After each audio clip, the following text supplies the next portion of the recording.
Hi friends, welcome to this compact tutorial in AutoCAD in just 30 minutes.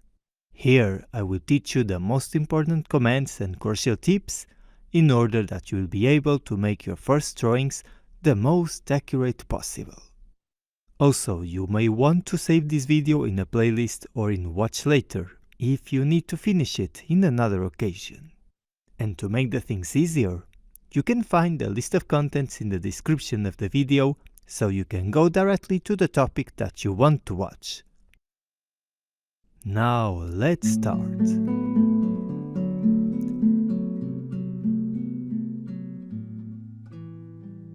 Before starting to draw anything, first we will learn how the units work, and then we will cover the basic accuracy techniques.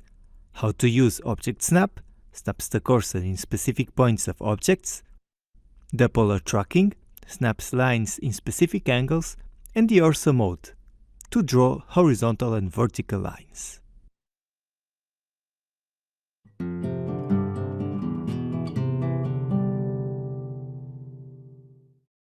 Let's start with the units. I am going to type units and press enter to open the drawing unit settings window. In length, we can specify first the type of units.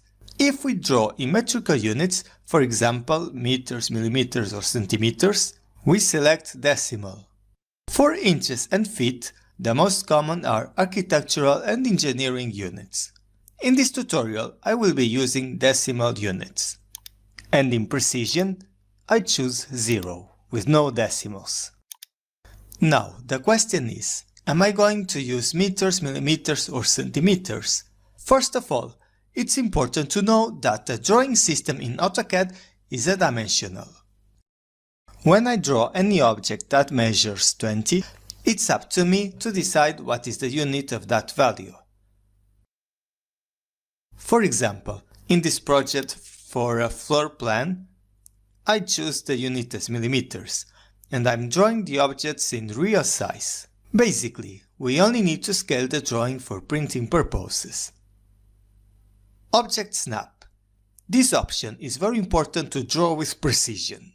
Imagine we have a line here, and we want to draw a second line that continues the first one. When I use any drawing command, and if I move closer to this end, this indication of the endpoint appears and allows me to draw the second line starting exactly from that point. On the arrow next to Object Snap, I can see the snap modes. Here I can choose which ones I want to activate, according to my needs. If the Object Snap is off, these snap points don't show, and the objects that I draw can be unprecise. Polar tracking. This is also a very important function that you should activate. It snaps the lines when you want to draw them vertically and horizontally.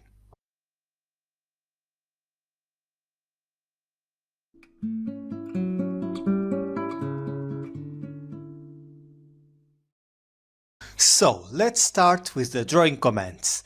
In this tutorial, I'm not going to teach you all of them because some are rarely used. I'll be focusing just the ones I consider more important. Line. This is the most basic drawing tool. To draw a line, click on the icon, click for inserting the first point, then to draw a horizontal line, we move right, and when the polar tracking appears on the screen, we can insert the length that we desire. I type 200 and press enter. After, I could continue drawing another line, or if I want to leave the command, I press the key escape. To confirm that I draw the line correctly, I double-click on the object to open the Quick Properties window, and here you can find the length. In the next example, I'm going to draw these 3 lines. I click again on the icon line, click for the first point, move horizontally, insert 100 and press enter. Then I can draw a second line. This time I move up and when I see the 90 degrees polar tracking, insert a length of 50. Then, as I don't want to continue drawing from this point, I press Escape. I'm going to draw the third line.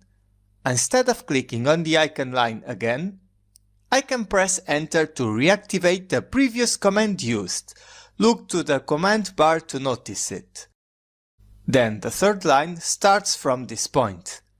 And as soon as I move closely, it snaps to the end point.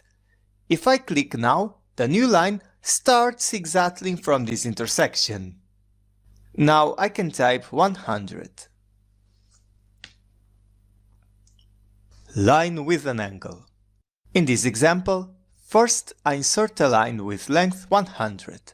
Press Enter to turn on line, click for the first point, move right, type 150 and press Enter. Then I move the pointer in this way, type the length 100. And now, instead of Enter, I press the button Tab to switch to the angle. If I move the pointer around, you can notice that the length is locked, so I just need to insert 30 and press Enter. Polyline. A polyline is an object formed by several line segments. To draw a polyline, I click on the icon next to the command line. Click for the first point. Then, I draw these three segments. Oh, here I started typing the value, but the line is not horizontal. I can press Escape to undo the action, no problem. When I finish, press Escape. Next example. Here I have to draw a closed polyline, which means that all the objects are connected. Press Enter to turn on polyline again, and start, for example, in this corner. Here I'm going to use the ortho mode because it's easier to draw only vertical and horizontal lines. Okay, as this should now be easier for you to make it, I will fast forward a bit.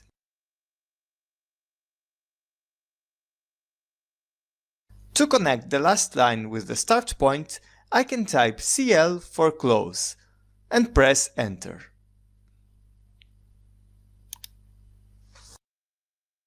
So, the main difference between lines and polylines is, when I draw these objects using the command line, they are all independent. If I do the same thing using polyline, it creates a single object. How to convert lines in a polyline? It's very easy. I can use the command join, type join or the shortcut J, press Enter, select all the lines and press Enter again. This is now a polyline. Rectangle. This is in fact a closed polyline, but to draw this kind of objects, it's faster. Click on the command. Click for the first point. Then we place the opposite corner or type the relative coordinates according to the first point. For example, I type 20 for the x-axis, then I press Tab and type 30 for the y-axis. Here you have the result. Circle. To draw a circle, we can activate the command located next to polyline. However, if we click on the arrow below, we can find several ways to draw circles. I click on the first one, Center Radius. I click to place the center, then move the pointer and I can either click to draw the circle or enter the radius. I insert 50 and press Enter. Second example, Center Diameter. Here I use a similar process, but this time I type the diameter. Insert a circle by specifying 2 points, which are the two extremities of the diameter. 3 point. Here we choose 3 points and AutoCAD generates the only possible circle here. tangent, tangent, radius. We click on two lines, then we insert a radius. The circle is drawn in order to be tangent to the lines. Tangent, tangent, tangent. There is only one possible circle that is tangent to three lines at the same time. Now you have the result. Arc. If you are not sure what is an arc, it's a segment of a circle that also means it has a radius as assigned. To draw an arc, I can click on the icon there, and like the command circle, if I click on the arrow below, I can see all these ways. In this tutorial, I just show you some of them. 3-point arc. I define 3 points, and the only possible arc is generated. Start center angle. With this method, I specify first the start point, then the center, and finally an angle for the arc.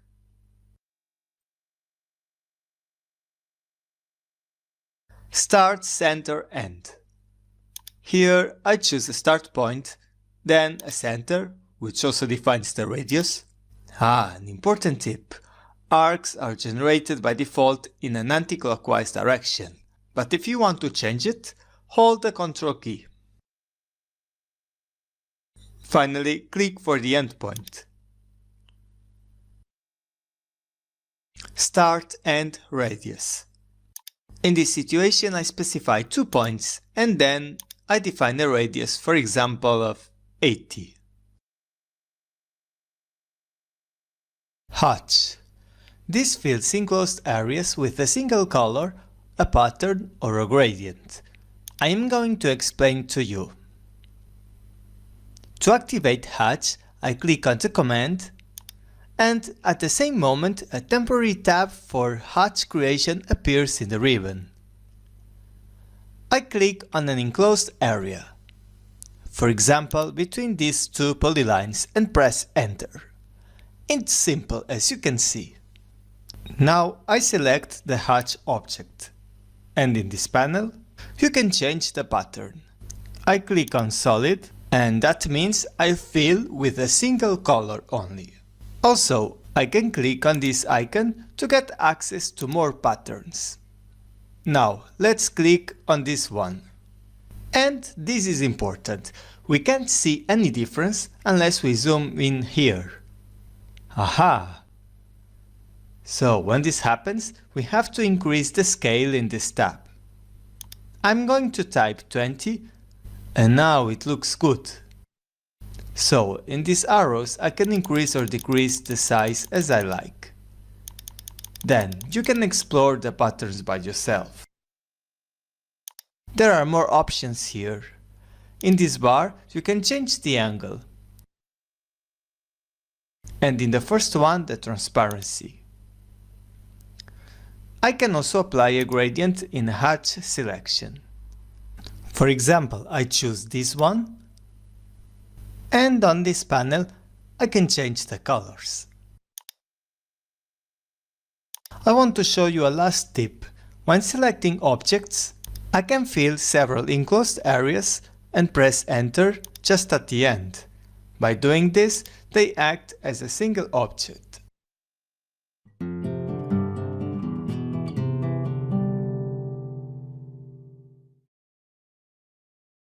Move and copy. If I want to move objects to a different place, click on Move, select the object, specify the base point, and click in a different place. The base point determines the position where we pick up the objects. For example, look how it moves when I choose a different point. The command copy is similar to move. The difference is that it keeps the original objects. Look at this example. Let's copy this rectangle to the next space. I am going to specify this corner as the base point, then I click on the next one to copy the object there. A good thing about this command is that I can keep copying the objects until I press Escape. Copy objects in array mode. If you look at the prompt sentence, when I select the objects to copy them, it says here Array. I type A to use that option.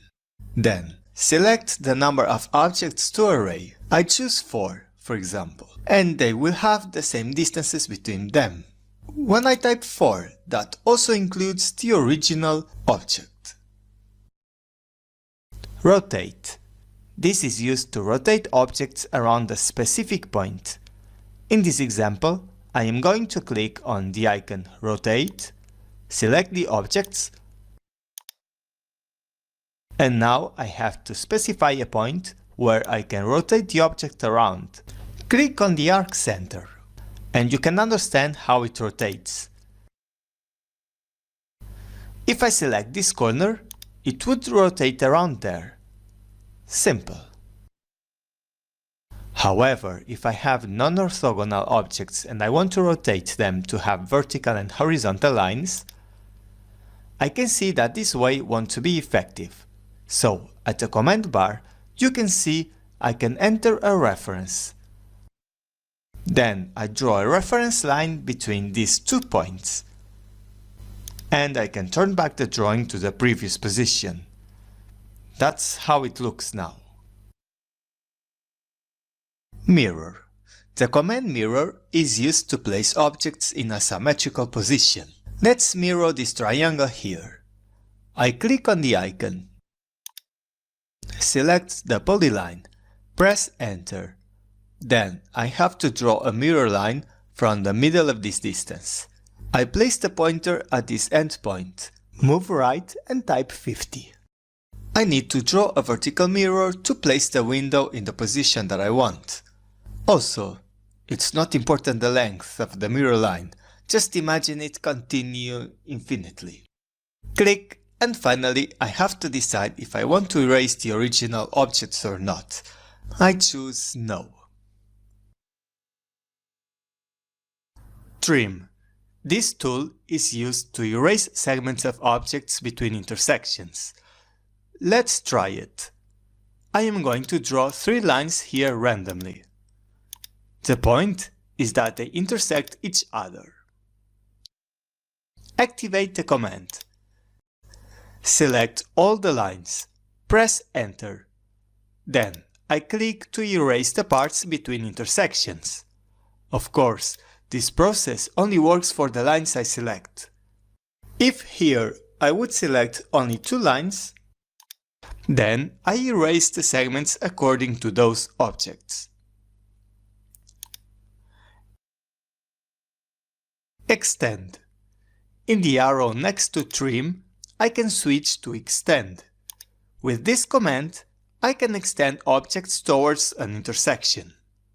First, I select not the objects to extend, but those that will be the boundaries. Press Enter. Then I want to extend this line towards the first object. I can select more boundaries if I want. Press Enter. Then, if I want to extend this line to the object above, I click on this side. By moving the pointer to the opposite side, I extend the line towards the rectangle. The command Extend can be useful to extend multiple objects at the same time, like what happens in this situation. Fillet. The command Fillet turns corners in a slight curve. It's very commonly used in AutoCAD. I am going to click on the icon Fillet. Then the prompt asks me to select the object.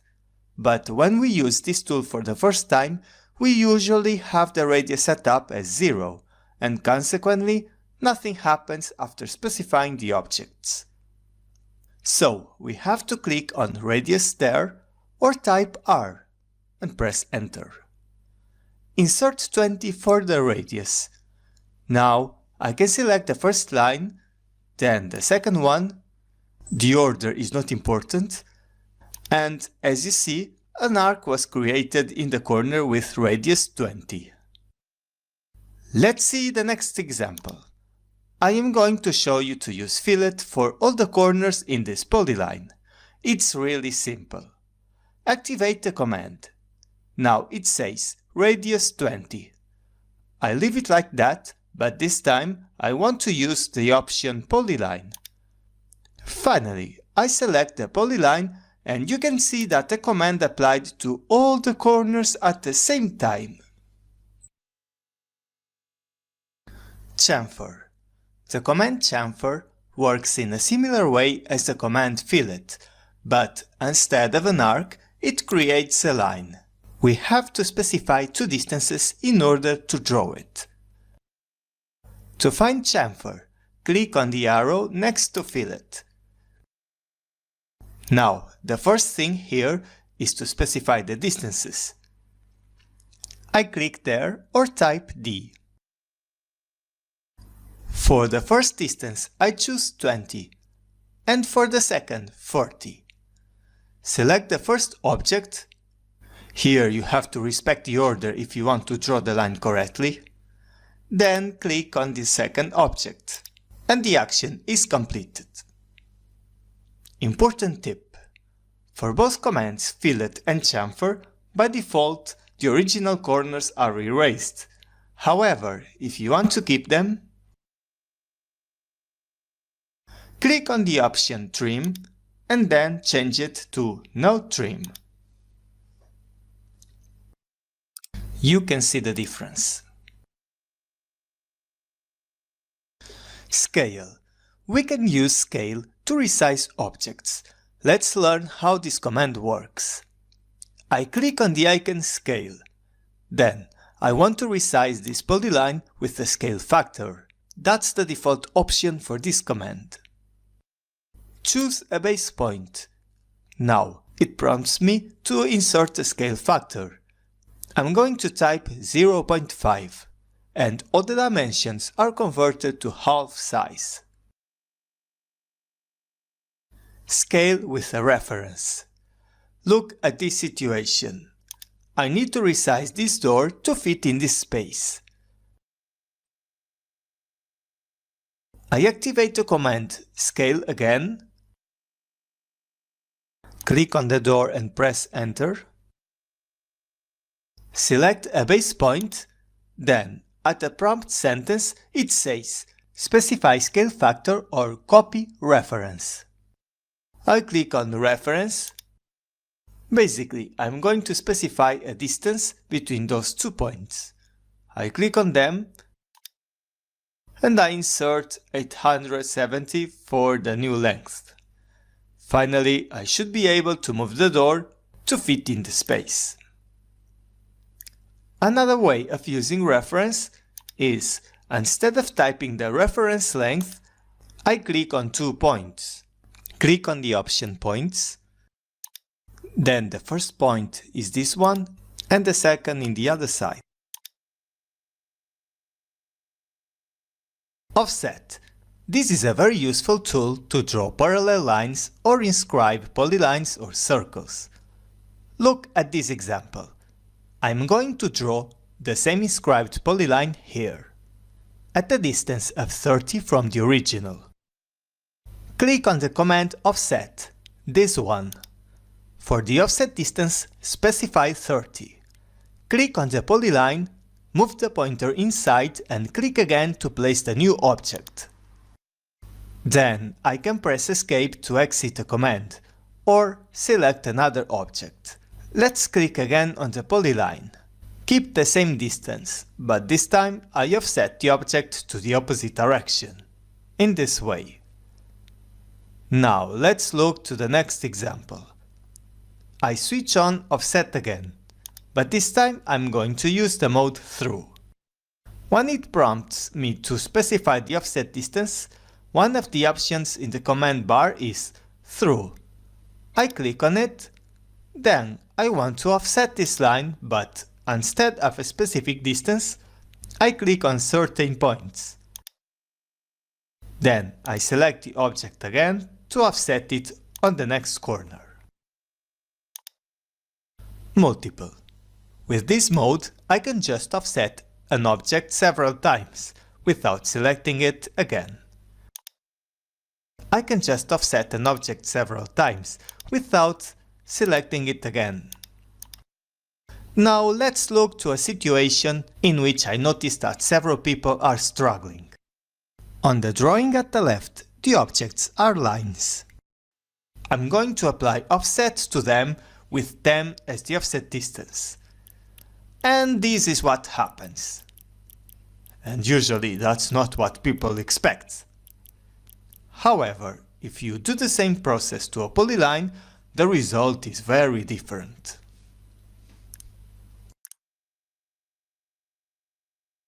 Array. The command array is used to copy objects in a pattern. If we click on the arrow next to the array command, we can see that there are three modes for array: rectangle array, path array, and polar array. Let's start with rectangle array. We have to select the objects, press enter, and as you see, the objects were copied in a matrix way, and the temporary tab to edit array objects has opened in the ribbon. Here we can specify the number of columns and rows. Also, set up the distances between the objects. For example, the rectangle array can be useful for elevation drawings like this one. I want to keep the same number of columns and arrows, but I want to change the distances between the objects. This blank is for the horizontal distance between two array objects, which I want to specify it as 5000. The vertical distance between two windows is actually the floor height. I put for it 2600. Polar array. Here I multiply objects around the circle.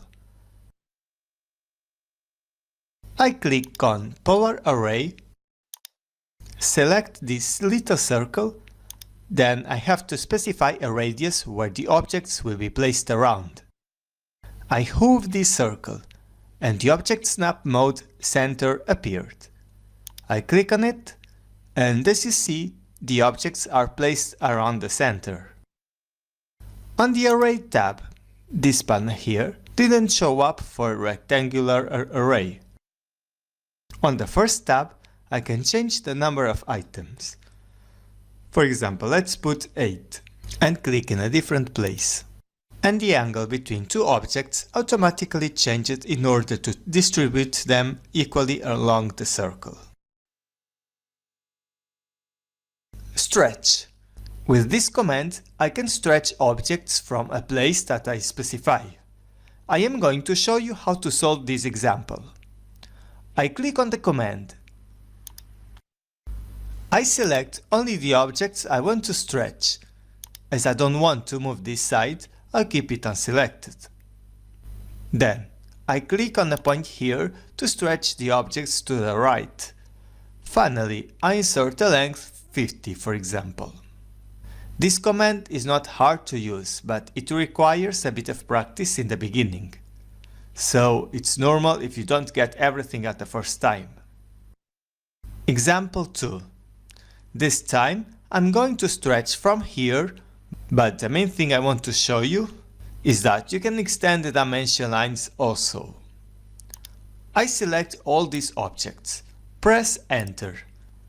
Click here for the base point, and you can see the dimension line resizing. Look what happens when I move the pointer up and down. I am going to extend this 100. Explode. This command is used for dividing compound objects in simple ones. For example, if we explode a polyline, it will be converted to lines or arcs.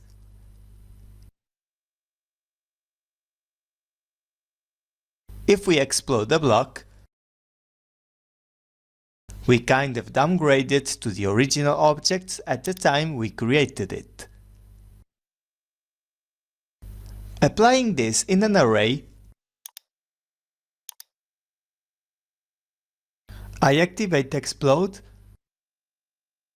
and you can see it makes each pattern separate.